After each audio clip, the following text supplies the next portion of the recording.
बिस्मिल्लाहिर्रहमानिर्रहीम। अस्सलाम वालेकुम स्टूडेंट्स, फर्स्ट ईयर आपके बायोलॉजी के चैप्टर नंबर 8 का लेक्चर नंबर 2 है बेटा। और आज आपका टॉपिक है the body of fungus, fungi का जिस्म। ठीक हो गया। अगर आपने एक फंजाई की बात करनी तो उसे फंगस कहते हैं, तो सिंगुलर फंगस होता है, प्लूरल क्या है बच्चों, इनका फंजाई है। ठीक हो गया। This is plural and this is singular. Body of fungus देखने लगे हैं तो हम दो डेफिनेशन करते हैं। सबसे पहले एक माइसीलियम की डेफिनेशन कर लेते हैं और एक हाइफी की डेफिनेशन कर लेते हैं। सबसे पहले माइसीलियम की डेफिनेशन करते हैं। Body of fungus is called mycelium. Fungi का जो जिस्म होता है उसे माइसीलियम कहते हैं। Body of fungus is called mycelium. Fungi के जिस्म को माइसीलियम कहते हैं। अब हाइफी की तारीफ करते हैं। फंजाई का जो जिस्म है वो माइसीलियम है। दैट बॉडी और दैट माइसीलियम कंसिस्ट ऑफ, वो बॉडी मुश्तमिल होती है, वो माइसीलियम मुश्तमिल होता है किस चीज़ पे? Long, cylinder, branched, tubular and thread like filaments पर। उनको हाइफी कहते हैं। सिंगुलर है hypha, hyphae plural, hypha singular. तो क्या तारीफ की बच्चों आपने? ये देखें आपके सामने फंजाई की बॉडी है और फंजाई की बॉडी को माइसीलियम कहते हैं। Body of fungus is called mycelium and that mycelium is composed of, वो माइसीलियम मुश्तमिल होती है किस चीज़ पर मुश्तमिल होती है? लॉन्ग, क्या बच्चों? लॉन्ग, सिलेंडर, सिलेंडर का मतलब होता है जो इसकी लंबाई ज़्यादा हो और पतले हों। ठीक है। तो फंजाई का जिस्म माइसीलियम कहलाता है। वही माइसीलियम कंसिस्ट ऑफ, मुश्तमिल होता है लॉन्ग, सिलेंडर, देन ब्रांच्ड, ये ब्रांच आप देख सकते हैं, देन ट्यूबुलर, ट्यूब की तरह के स्ट्रक्चर्स हैं, और थ्रेड लाइक स्ट्रक्चर्स हैं, और फिलामेंट की तरह के स्ट्रक्चर्स हैं। In long, in cylinder, branch, tubular, thread like filaments को हम हाइफी कहते हैं। ये हाइफी, ये भी हाइफी, ये भी hyphae.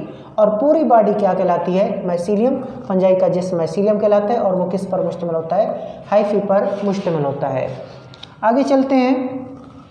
Hyphae spread extensively over the surface of the substratum. Hyphae जो होते हैं वो तेज़ी से स्प्रेड करते हैं, एक्सटेंसिवली स्प्रेड करते हैं किसके ऊपर? सबस्ट्रेटम के ऊपर। जिस चीज़ के ऊपर बच्चों ये फंजाई ग्रो करती है उसको सबस्ट्रेट या सबस्ट्रेटम कहते हैं। हाइफी जो होते हैं, ये जो धागे होते हैं, ये तेज़ी से फैलते हैं किसके ऊपर? सबस्ट्रेटम के ऊपर। Chitin in their cell wall is more resistant to decay. अब फंजाई की सेल वॉल में आपको पता है क्या पाया जाता है बच्चों? काइटन पाया जाता है। फंजाई की सेल वॉल में जो केमिकल है उसका नाम काइटन है, और जो काइटन है that is more resistant to decay than are cellulose and lignin which make up the plant cell wall. जो पौधों की सेल वॉल होती है बच्चों, प्लांट की सेल वॉल जो होती है उसमें सेलुलोज है और लिग्निन है, जबकि फंजाई की सेल वॉल में काइटन है। और काइटन और सेलुलोज का अगर मुकाबला करें, काइटन और अगर लिग्निन का मुकाबला करें, तो chitin is more resistant to decay. इसका मतलब क्या है कि chitin is more resistant to decay, यानी कि काइटन को टूटने में ज़्यादा टाइम लगता है, या काइटन आसानी से नहीं टूटती। काइटन की डीके, काइटन की ब्रेक डाउन आसानी से नहीं होती। तो बनिस्बत किसके? सेलुलोज के और लिग्निन के, जो कि कहाँ पाई जाती हैं? पौधों की सेल वॉल में पाई जाती हैं। सख्त मटेरियल है, लिहाजा it has more resistant to decay. Hyphae में बी सेप्टेट और हाइफी में बी नॉन सेप्टेट। हाइफी दो किस्म के होते हैं। ये जो हाइफी आपने देखे, थ्रेड लाइक स्ट्रक्चर जो आपने देखी, आपने long, cylinder, tubular, branch, thread like filament जो देखे, उनको हाइफी कहते हैं। हाइफी दो किस्म के होते हैं। हाइफी बच्चों कितनी किस्म के होते हैं? हाइफी दो किस्म के होते हैं। एक हाइफी होते हैं सेप्टेट हाइफी और एक होते हैं non septate hyphae. Septate hyphae are divided by cross wall called septa, singular septum, into individual cells containing one और मोर न्यूक्लियाई। ये देख लें बच्चों, हम सबसे पहले पढ़ लेते हैं सेप्टेट हाइफी को। सेप्टेट हाइफी ऐसे हाइफी होते हैं जिनके दरमियान में क्रॉस वाल होती है। जिनके दरमियान में क्या होती है? क्रॉस वाल होती है। और इन क्रॉस वाल को ये क्या पाई जाती हैं? Cross walls. और इन क्रॉस वाल्स को हम सेप्टा कहते हैं, जिसकी वाहिद सेप्टम है। तो वो हाइफी जिसमें सेप्टम पाए जाएं, सेप्टा पाए जाएं, वो हाइफी क्या कहलाते हैं? सेप्टेट हाइफी कहलाते हैं। सो क्या तारीफ करेंगे? द हाइफी, द वो धागा उसको बड़ा किया है बच्चों, इनको हमने क्या किया? बड़ा करके दिखाया। So the hyphae which are divided by cross wall, वो हाइफी जिनको क्या करती हैं? क्रॉस वाल डिवाइड करती हैं। और उन क्रॉस वाल का नाम, ये जो वाल है इसको सेप्टा कहते हैं। So the hyphae which are divided by cross wall are called septa into individual cells containing one or more nuclei. याद रखना, ऐसे हाइफी जिनमें क्रॉस वाल होती हैं, जिनमें सेप्टा होते हैं, उनको सेप्टेट हाइफी कहते हैं। जब क्रॉस वाल आ जाती हैं तो इनफरादी सेल्स बन जाते हैं। उन इनफरादी सेल्स में एक न्यूक्लियस भी हो सकता है, एक से ज़्यादा न्यूक्लियस भी हो सकते हैं। सो अगर सेप्टा या क्रॉस वाल मौजूद है तो हाइफी सेप्टेट हाइफी हैं।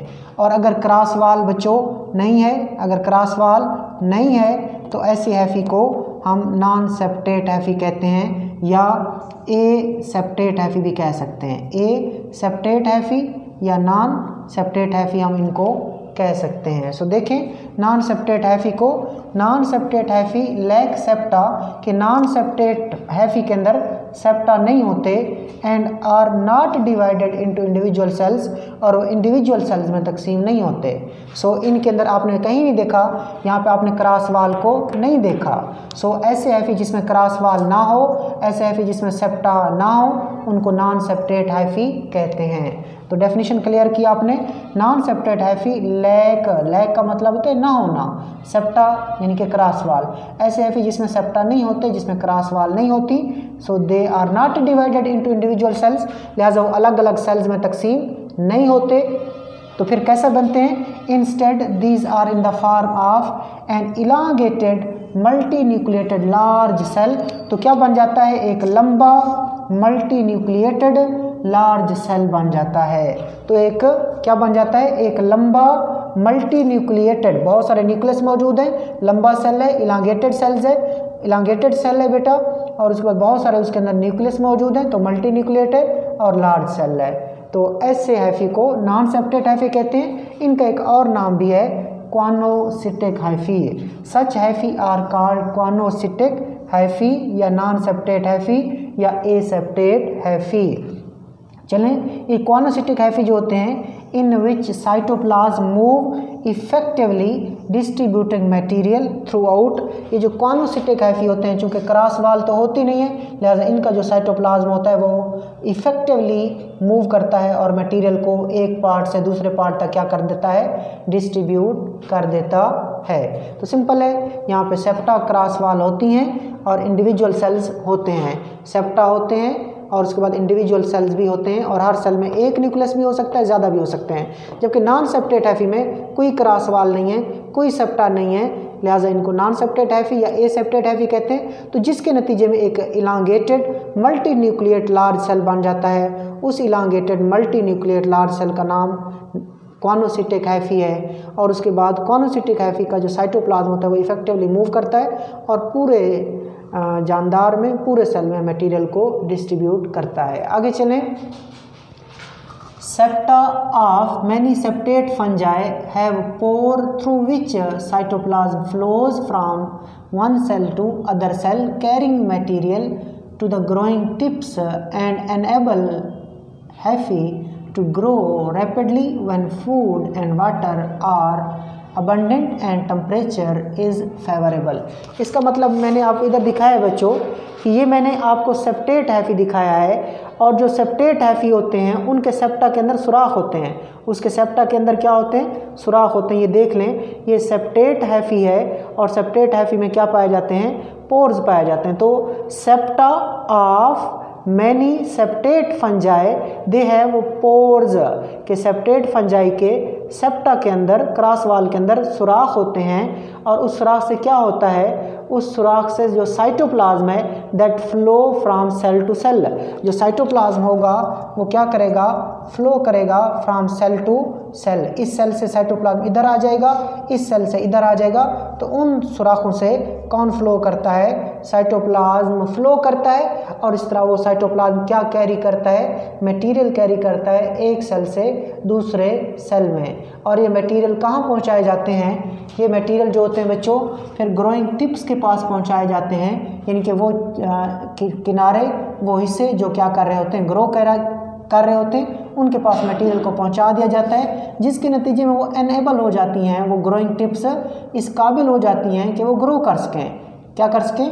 ग्रो कर सकें, तेज़ी से ग्रो कर सकें, इस काबिल हो जाती हैं। कब, जब खुराक और वाटर और टेम्परेचर सब कुछ फेवर में हो, जब खुराक अवेलेबल हो, जब वाटर अवेलेबल हो और टेम्परेचर फेवरेबल हो, तो जो साइटोप्लाज्म होगा वो ग्रोइंग टिप्स के पास जाएगा और वो ग्रोइंग टिप्स क्या करेंगी, हाइफी की ग्रोथ कराएंगी। आगे चलते हैं। All parts of the fungus growing through the substrate are metabolically active.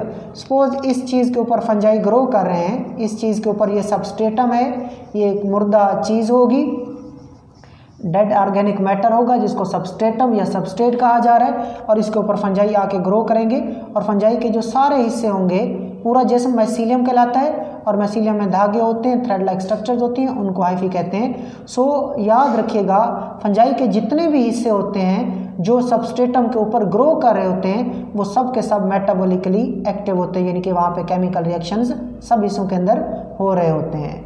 Extensive spreading system of the hyphae provide enormous surface area for absorption. याद रखिएगा बच्चों, ये जो हाइफी का स्प्रेडिंग सिस्टम होता है ये बड़ा एक्सटेंसिव होता है। हाइफी का स्प्रेडिंग सिस्टम बड़ा एक्सटेंसिव होता है, बहुत तेज़ी से होता है। इससे फंजाई का सरफेस एरिया अब्जॉर्प्शन के लिए क्या हो जाता है, बहुत ज़्यादा हो जाता है। ये जो हाइफी होते हैं ये तेज़ी से क्या करते हैं, स्प्रेड करते हैं, इससे इनका जो अब्जॉर्प्शन का सरफेस एरिया है वो ज़्यादा हो जाता है। इस तरह ये ज़्यादा चीज़ें तोड़ता है और तोड़ने के बाद उनको अब्जॉर्ब करते हैं। तो ये बच्चों आपका टॉपिक था बॉडी ऑफ फंगस, और ये उसका पार्ट 1 था। कल हम अपने इसी टॉपिक को आगे कंटिन्यू करेंगे। अल्लाह हाफिज़।